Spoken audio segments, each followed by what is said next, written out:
Why do people stay in relationships that slowly break them? Why do we hold on to someone, even when we know they're hurting us? And the strangest part is, sometimes the more it hurts, the harder it becomes to leave. If you've ever felt stuck in a relationship that drains you, confuses you, or makes you question your own worth, then what you're feeling isn't random, and it's not just about love. It goes deeper than that. Because this isn't just about emotions. It's about psychology. It's about patterns your mind creates to keep you attached, even when something isn't right. And once you understand this, you'll start seeing your relationships in a completely different way. No one chooses a painful relationship in the beginning. It always starts with something beautiful. There's connection, chemistry, attention, that feeling that this person understands you in a way no one else does. In those early stages, your brain is flooded with bonding chemicals that make you feel close, safe, and emotionally connected. But slowly, things begin to shift. Small disappointments start to appear. Inconsistency creeps in. Moments that don't sit right begin to repeat. And yet, instead of walking away, most people stay. Because somewhere along the way, it stops being just love and starts becoming a cycle. The highs feel intense. The moments of affection, attention, and closeness feel incredibly real. But the lows, the confusion, the distance, the hurt, they create a kind of emotional imbalance. And this pattern pulls you in deeper. Your mind begins to associate the rare good moments as something valuable, something worth waiting for. So even when things go wrong, you hold on. You tell yourself this is just a phase, that things will go back to how they used to be. And that's where the trap begins. You're no longer holding on to the person as they are. You're holding on to the version of them you first experienced, the version you hope will come back. You start believing that if you try a little harder, love a little deeper, stay a little longer, things will change.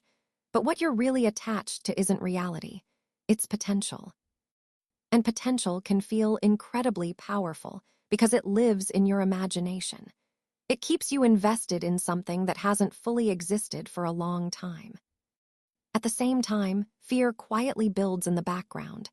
Fear of being alone, fear of starting over, fear that maybe this is the best you'll find. Even if the relationship hurts, it still feels familiar. And the mind often chooses familiar pain over unfamiliar peace simply because it knows what to expect. Over time, something even deeper happens. The person who hurts you also becomes the person you turn to for comfort. So your mind begins to associate them with both pain and relief.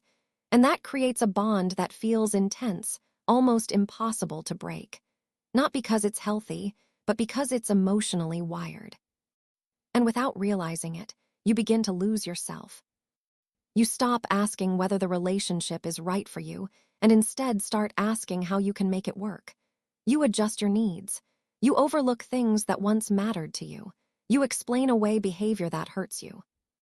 Little by little, your focus shifts from your own well-being to maintaining the connection. And that's when it stops being love and starts becoming survival. But there comes a moment, sometimes quiet, sometimes overwhelming, where something inside you begins to question everything.